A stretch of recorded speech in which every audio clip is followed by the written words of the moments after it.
Hay plantas que parecen demasiado sencillas para cambiar la historia. Crecen en silencio, lejos de los laboratorios de cristal, lejos de las grandes oficinas donde se deciden las políticas sanitarias del mundo. Pero, a veces, dentro de una hoja aparentemente común se esconde una pregunta capaz de incomodar a gobiernos, instituciones y compañías farmacéuticas enteras. Esa planta se llama Artemisia annua, conocida también como ajenjo dulce. Según los datos presentados en esta historia, sus hojas contienen un compuesto tan potente contra la malaria que terminó convirtiéndose en la base de uno de los tratamientos más importantes del mundo contra esta enfermedad. La Organización Mundial de la Salud reconoce las terapias combinadas basadas en artemisinina como una herramienta fundamental contra la malaria. Sin embargo, aquí empieza el verdadero misterio. Mientras el compuesto farmacéutico es aceptado, promovido y distribuido, el uso de la planta en sí, en forma de té, polvo o comprimidos hechos con sus hojas, sigue quedando fuera de las recomendaciones oficiales. ¿Cómo puede ocurrir algo así? ¿Cómo puede una misma planta ser celebrada cuando entra en una cadena farmacéutica, pero rechazada cuando una comunidad intenta usarla directamente? La historia se vuelve aún más inquietante cuando aparece el nombre de Tu Youyou, la farmacóloga china que recibió el Premio Nobel en 2015 por su papel en el descubrimiento de la artemisinina. Su avance no nació únicamente de la medicina moderna, sino de una búsqueda desesperada en antiguos textos médicos chinos, en plena presión de una guerra y en medio de una carrera contra la muerte. Pero la paradoja no termina ahí. En la República Democrática del Congo, según el relato original, un médico se enfrentó a pacientes que ya no respondían a los tratamientos habituales. Niños y adultos estaban al límite. Entre ellos había un niño de 5 años en coma. Cuando parecía no quedar ninguna opción, se recurrió a comprimidos hechos con hojas secas de Artemisia annua, cultivada localmente. En 5 días, los 18 pacientes se recuperaron. Y entonces la pregunta queda flotando. Si una planta puede salvar vidas, ¿por qué sigue siendo tan difícil permitir que quienes más la necesitan tengan acceso a ella? El origen de esta historia no está en una sala de conferencias internacional, ni en una empresa farmacéutica, ni en un gran ensayo clínico financiado con millones. El origen está en una orden secreta emitida el 23 de mayo de 1967, en un momento en que la malaria estaba devastando a los soldados en las zonas cercanas a la frontera de Vietnam. China lanzó entonces el llamado Proyecto 523, una operación científica y militar cuyo objetivo era tan claro como urgente: encontrar una cura contra la malaria antes de que la enfermedad siguiera destruyendo vidas. Más de 500 científicos fueron movilizados. Había investigadores militares, académicos, médicos formados en ciencia moderna y expertos en medicina tradicional china. Entre ellos apareció una joven farmacóloga llamada Tu Youyou. En 1969 ella fue designada para dirigir la parte del proyecto dedicada a investigar remedios tradicionales. No era una tarea sencilla. No se trataba de elegir una planta al azar ni de confiar ciegamente en una antigua leyenda. Su equipo revisó alrededor de 2000 remedios antiguos, filtró posibilidades, comparó textos, descartó errores y redujo aquella montaña de información a poco más de 600 candidatos. Entonces apareció una pista que cambiaría el destino de la medicina contra la malaria. En un antiguo manual médico del siglo IV, atribuido a Ge-hong, Tu Youyou encontró una referencia al Xingao, el ajenjo dulce. Pero lo importante no era solo la planta, lo importante era el método. El texto antiguo indicaba que las hojas debían remojarse, no hervirse. Ese detalle parecía pequeño, casi insignificante, pero podía explicar por qué otros intentos habían fallado. Si el calor destruía parte del poder medicinal de la planta, entonces hervirla era perder precisamente aquello que podía salvar una vida. Tu Youyou y su equipo tomaron aquella observación antigua y la transformaron en un procedimiento científico. Ajustaron el método, probaron nuevas formas de extracción y finalmente produjeron una preparación que llamaron extracto 191. No era todavía el medicamento purificado que el mundo conocería más tarde. Era el resultado de unir un conocimiento médico de más de 1600 años con una investigación moderna realizada bajo una presión extrema. Pero lo más impresionante es que, en aquel momento, nadie sabía si ese camino llevaría a una cura real o a otro fracaso. Los pacientes seguían muriendo, los parásitos seguían avanzando, los tratamientos existentes no bastaban. Y en medio de esa incertidumbre, una pregunta empezaba a tomar forma. ¿Podía una receta antigua, casi olvidada, contener la respuesta que la medicina moderna todavía no había encontrado? A partir de ahí, la historia dejó de ser solo una investigación. Se convirtió en una prueba de valentía. Porque antes de que el mundo reconociera el nombre de Tuyuyu, antes del premio Nobel, antes de que la artemisinina se convirtiera en una palabra conocida en la lucha contra la malaria, hubo una científica trabajando en secreto, siguiendo una pista frágil, arriesgándose a creer que una hoja humilde podía encerrar una cura extraordinaria.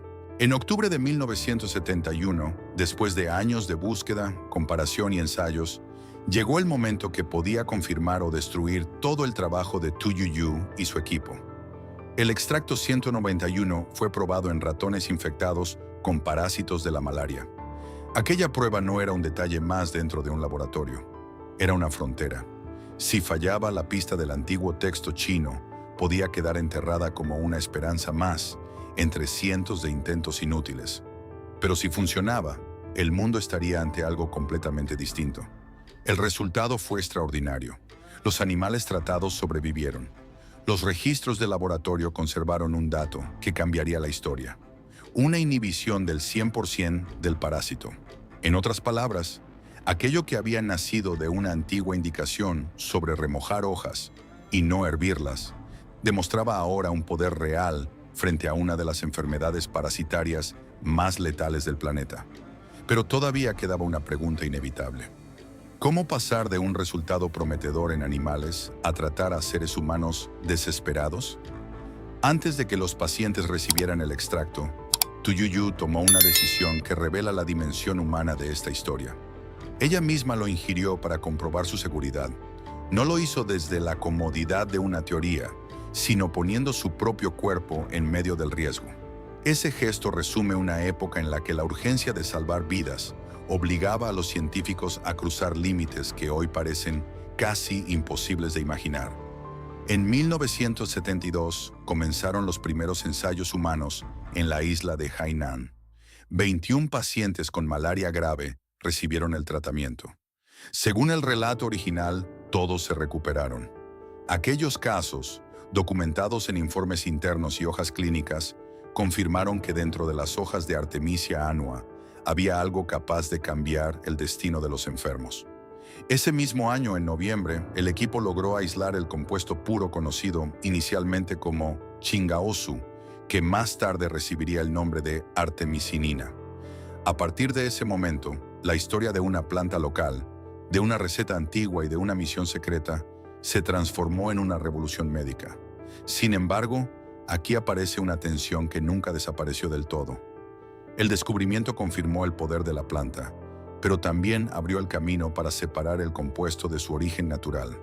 La artemisinina empezó a convertirse en el centro de la atención científica y farmacéutica, mientras la planta completa quedaba cada vez más al margen.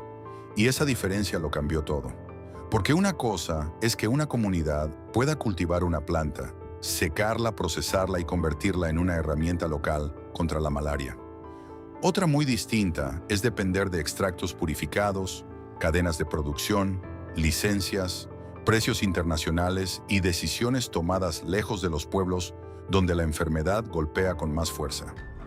Entonces la pregunta vuelve, más incómoda que antes. Si las primeras señales de la cura estaban en las hojas, si el origen del avance fue la planta entera, ¿por qué el mundo terminó aceptando solo una versión controlada de esa misma cura? En octubre de 1981, los investigadores chinos llegaron a una reunión de la Organización Mundial de la Salud en Pekín con algo más que una teoría. Llevaban registros clínicos, datos de laboratorio y una propuesta concreta: utilizar preparaciones hechas a partir de hojas secas de Artemisia annua, cultivadas localmente, accesibles y ya probadas en casos de malaria grave. La idea era sencilla, pero poderosa. Estandarizar el extracto, producirlo a gran escala y distribuirlo en las regiones donde la malaria seguía matando a miles de personas. Sin embargo, la respuesta no fue la que muchos esperaban. La Organización Mundial de la Salud rechazó aquella vía, señalando problemas de control de calidad y variabilidad en las dosis. Desde una perspectiva técnica, la preocupación parecía comprensible. Una medicina destinada a millones de personas debe ser constante, segura, medible y verificable. Pero desde otra perspectiva, aquella decisión marcó el inicio de una división profunda. La planta quedó fuera de las guías oficiales, mientras el enfoque se desplazaba hacia el aislamiento, la purificación y la producción farmacéutica de su compuesto activo. Con el paso del tiempo, esa dirección abrió una puerta enorme al control industrial. En 1994, Novartis obtuvo derechos exclusivos junto con socios chinos para comercializar la combinación Artemether-lumefantrina, que más tarde sería conocida como Coartem. El acuerdo incluía restricciones de transferencia tecnológica, lo que concentraba buena parte del suministro mundial en manos de unas pocas compañías multinacionales. Coartem entró en el programa de precalificación de la Organización Mundial de la Salud en 2001. Desde entonces, cientos de millones de tratamientos han llegado a países donde la malaria es endémica, vendidos a precios sin ánimo de lucro. Pero el contraste económico resulta difícil de ignorar. Según el texto original, mientras en algunos países africanos el tratamiento puede costar alrededor de $2,50, el mismo tipo de medicamento vendido como Riamet en Suiza puede alcanzar hasta $66 por tratamiento. Una diferencia enorme, casi 40 veces mayor, que revela cómo el lugar donde nace una enfermedad y el lugar donde se compra un medicamento pueden pertenecer a mundos completamente distintos. Mientras tanto, investigaciones citadas en el relato original, como las de Pamela Wathers en el Worcester Polytechnic Institute, plantearon una posibilidad inquietante para el modelo farmacéutico dominante. Las hojas secas de artemisia podrían entregar mucha más artemisinina al torrente sanguíneo que el fármaco purificado, gracias a la sinergia natural de la planta. La evidencia clínica mencionada desde la República Democrática del Congo y otros lugares sugería incluso que los comprimidos de hoja entera podían funcionar contra formas resistentes de malaria a una fracción del coste. Aún así, la política oficial siguió siendo clara: no apoyar el uso de material vegetal de artemisia en ninguna forma para la prevención o el tratamiento de la malaria. Y ahí queda el conflicto central de esta historia. ¿Estamos ante una decisión puramente científica, basada solo en seguridad y estandarización, o ante un sistema que acepta mejor una molécula patentable que una planta cultivable por comunidades pobres? Porque cuando una cura depende de una fábrica, de una licencia y de una cadena global de distribución, alguien controla el acceso. Pero cuando esa misma esperanza puede crecer en un campo local, la pregunta cambia por completo. ¿Quién tiene derecho a decidir qué forma de medicina puede llegar a quienes están muriendo? La amenaza ya no pertenece al futuro. No es una advertencia lejana escrita en un informe que nadie lee. En las zonas fronterizas de Camboya, Tailandia y Vietnam, el parásito de la malaria empezó a aprender algo que aterrorizó a los médicos: cómo sobrevivir a las terapias basadas en artemisinina, justamente aquellas que durante años habían sido consideradas una de las armas más poderosas contra la enfermedad. Los análisis genéticos señalaron un nombre concreto: KELCH13. Las mutaciones en este gen, detectadas primero en la región del Gran Mekong, ralentizan el efecto del tratamiento. Eso significa que el parásito no desaparece con la misma rapidez. El paciente permanece enfermo durante más tiempo. La infección sigue circulando. Y cada día adicional le da al parásito una nueva oportunidad para adaptarse, resistir y avanzar. En algunas provincias, según el contenido original, hasta la mitad de los casos muestran una eliminación lenta del parásito. Ese dato no es una simple estadística, es una señal de alarma. Cuando un medicamento tarda más en limpiar la infección, el sistema entero empieza a temblar. Lo que antes parecía una solución segura se convierte poco a poco en una carrera contra un enemigo que cambia de forma. Las consecuencias se miden en vidas humanas. Cada año, la malaria mata a cientos de miles de personas, y la mayoría son niños menores de 5 años en el África subsahariana. En el texto original se menciona que más de 400.000 personas mueren anualmente por esta enfermedad, y más adelante se eleva la cifra por encima de 600.000, reflejando la gravedad creciente del problema. Detrás de cada número hay una cama, una fiebre que no baja, una madre esperando, un niño que quizá no despierte. Mientras la resistencia se extiende, el coste del tratamiento también importa. Las terapias farmacéuticas pueden venderse a precios distintos según el mercado. Alrededor de $2,50 por curso adulto en África y hasta $66 en Europa, según el relato original. Frente a eso, los comprimidos de hoja seca de Artemisia annua aparecen como una posibilidad mucho más barata, producida localmente por centavos. Pero precisamente esa opción sigue fuera de las guías oficiales. Y entonces surge el caso que vuelve esta historia imposible de ignorar. En la República Democrática del Congo, un clínico se encontró ante pacientes que ya habían fallado a los tratamientos estándar, incluso al artesunato intravenoso. Eran personas al borde del límite. Entre ellas había niños y adultos. Uno de los casos más dramáticos era un niño de 5 años que había caído en coma. Cuando no quedaba nada más que intentar, el médico recurrió a comprimidos hechos con hojas secas de Artemisia annua, cultivada localmente. 18 pacientes recibieron ese tratamiento. En 5 días, según los registros mencionados en el texto original, todos se recuperaron. La sangre quedó libre de parásitos. Aquello no fue presentado como una promesa abstracta, sino como una recuperación documentada frente a una situación en la que las opciones convencionales ya habían fallado. Ese episodio plantea una pregunta incómoda para cualquier sistema sanitario global. Si una terapia local puede rescatar a pacientes cuando los medicamentos estándar no funcionan, ¿por qué no se estudia con toda la seriedad posible? ¿Por qué no se financian ensayos amplios, transparentes y rigurosos? ¿Por qué una solución potencialmente barata, cultivable y comunitaria queda atrapada entre advertencias oficiales, dudas regulatorias y estructuras económicas difíciles de romper? La resistencia avanza de pueblo en pueblo. Los equipos de vigilancia molecular siguen rastreando mutaciones. Las clínicas de primera línea siguen viendo pacientes que regresan con fiebre después de completar tratamientos aprobados. Y mientras el tiempo se consume, la pregunta se vuelve más urgente. ¿Cuántas vidas deben perderse antes de que el mundo acepte revisar aquello que decidió dejar fuera? A pesar de las prohibiciones, las advertencias y las dudas oficiales, el conocimiento sobre la Artemisia annua no ha desaparecido. Al contrario, sigue vivo en comunidades de África y Asia que se niegan a depender por completo de cadenas de suministro lejanas. Precios internacionales y decisiones tomadas en oficinas donde la malaria no mata cada semana. En 2002, según el texto original, Gro Harlem Brundtland, entonces directora general de la Organización Mundial de la Salud, otorgó un premio de excelencia a la red ANAMED por formar a agricultores en el cultivo y procesamiento de Artemisia con precisión científica. Aquello reconocía un modelo distinto al sistema farmacéutico centralizado. Pequeños campos locales, procesamiento comunitario y comprimidos producidos cerca de las personas que más los necesitan. En lugares como Maison de la Artemisia, en Burundi y Ruanda, los técnicos siguen protocolos estrictos.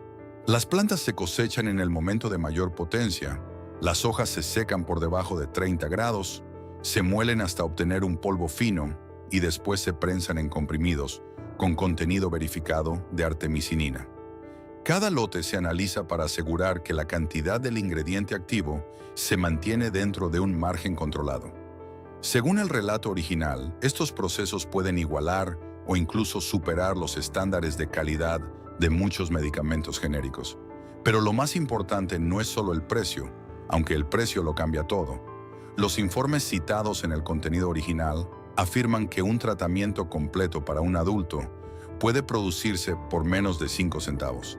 Esa cifra parece casi imposible cuando se compara con los precios de los tratamientos farmacéuticos vendidos en distintos mercados. Sin embargo, detrás de ese coste bajo hay algo más profundo. La posibilidad de que una región amenazada por la malaria pueda cultivar, procesar y distribuir parte de su propia respuesta. Estos centros comunitarios no fabrican únicamente comprimidos. Construyen independencia, enseñan a los agricultores a seleccionar semillas, cuidar el suelo, controlar plagas de forma orgánica y seguir procedimientos claros. La cadena de suministro empieza en jardines locales y termina en un producto verificado. No depende de patentes, ni de importaciones, ni de esperar permiso desde Ginebra. Por eso, los defensores de esta vía no piden una aceptación ciega. Piden revisión. Piden ensayos clínicos aleatorizados con financiación seria. Piden que la Organización Mundial de la Salud evalúe los nuevos datos. Piden un marco regulatorio que permita producir y usar artemisia de forma segura, con controles, con estándares y con transparencia. Porque el verdadero debate no debería ser si una planta debe reemplazar de inmediato a todo el sistema farmacéutico. La cuestión más honesta es otra. Si existen señales clínicas, experiencias comunitarias y protocolos de producción que apuntan a una herramienta barata y accesible, ¿por qué no investigarla hasta el final? Hoy la malaria sigue matando a cientos de miles de personas cada año, en su mayoría niños. Mientras tanto, una planta que ayudó a inspirar uno de los mayores avances médicos contra esta enfermedad continúa marginada por políticas oficiales y tensiones económicas. La ciencia ya abrió una puerta. Las comunidades ya demostraron que pueden organizarse. Los datos, según este relato, existen. Lo que falta es voluntad. Y al final, la pregunta no es solo médica, es moral. ¿Quién decide qué vidas merecen acceso a una cura? ¿Quién se beneficia cuando una solución local queda fuera del sistema? Y si una hoja humilde puede desafiar el poder de una industria entera, ¿tendremos el valor de escuchar lo que esa planta todavía intenta decirnos?